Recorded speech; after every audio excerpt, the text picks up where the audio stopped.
guys and welcome back to my YouTube channel. For today's video ay mag-unbox tayo guys and itatry na din natin yung product na nabili ko sa Amazon. So kaganina lang siya dineliver dito sa bahay and I'm so excited to try it on guys kasi matagal ko na siyang gustong bilhin and finally nabili ko na. Ito ay yung Bluetooth na microphone guys and kailangan mo lang siyang i-connect sa Bluetooth ng cellphone mo or sa laptop. It's either Android or iOS. Pwedeng-pwede siya. Anyway, papakita ko na to sa inyo. Ayan. It comes with this pouch. Maganda siya guys. Very light lang siya and you can bring this anywhere. Kasi sobrang gaan lang niya guys. Kapag may party kayo or may friends or family gatherings, you can bring this one and enjoy singing. Anyway, papakita ko na sa inyo kung ano yung laman niya. Ayan. Sobrang simple lang. Ganyan yung laman niya. Dito yung microphone. And it comes with 2 wires. Itong isa pa for charging guys. Sobrang iksi lang niya. Ayan. Kapag naka-charge talaga siya, hindi mo siya magagamit kasi sobrang iksi lang niya. Kailangan dun talaga malapit sa outlet. And then this one, I think, is kung gusto mong i-record yung pag-karaoke mo, i-hook mo lang to sa microphone. And then this one, i-hook mo sa cellphone mo. And then, this is what the microphone looks like. Ayan. Ganyan yung itsura niya, guys. Rose gold yung color niya. Nung na-receive ko to kanina, guys, ayan, may dent siyang konti. Ayan. Pero okay lang kasi ayoko nang i-return kasi sobrang hassle kapag nagre-return ka kapag sa online mo nabili. So, pagtatsagaan ko na lang to kahit may dent kasi, 'di ba, dent lang naman eh. As long as nagwo-work siya, okay lang. Ayan, yung user's manual guide niya guys, sobrang liit. And I can hardly read the print here.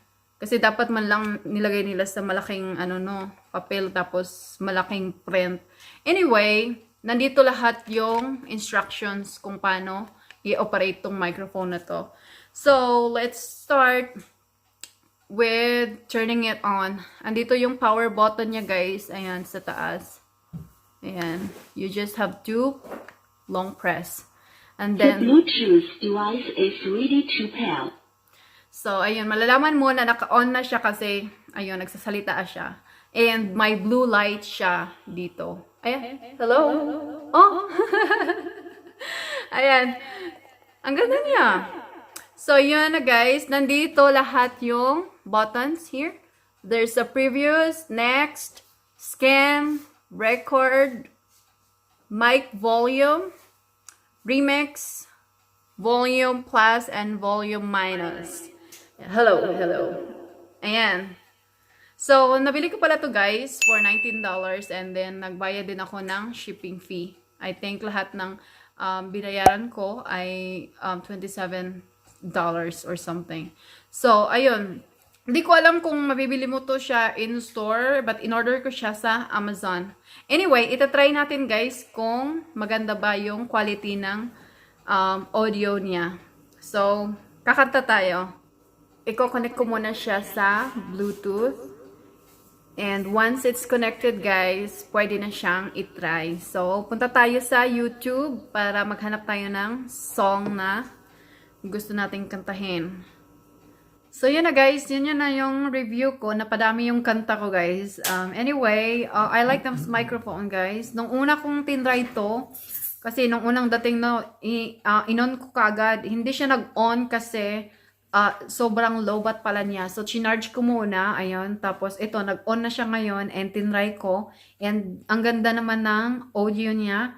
Malakas siya, guys, actually. And then, dito, may mga, naman dito eh, kung pwede mong volumean or minusan, ganon. Tapos, ito, may mic volume din dito. So far, maganda siya. I think nagustuhan ko ang microphone na to, guys. Kahit na may dent siya. Ayan, okay lang kasi maganda naman yung audio niya. Hindi naman importante kung may dent o wala. Anyway, that's it for tonight, guys. And I hope you guys like this video. If you do, please give me a thumbs up and subscribe for more. Thank you and have a great night. Bye!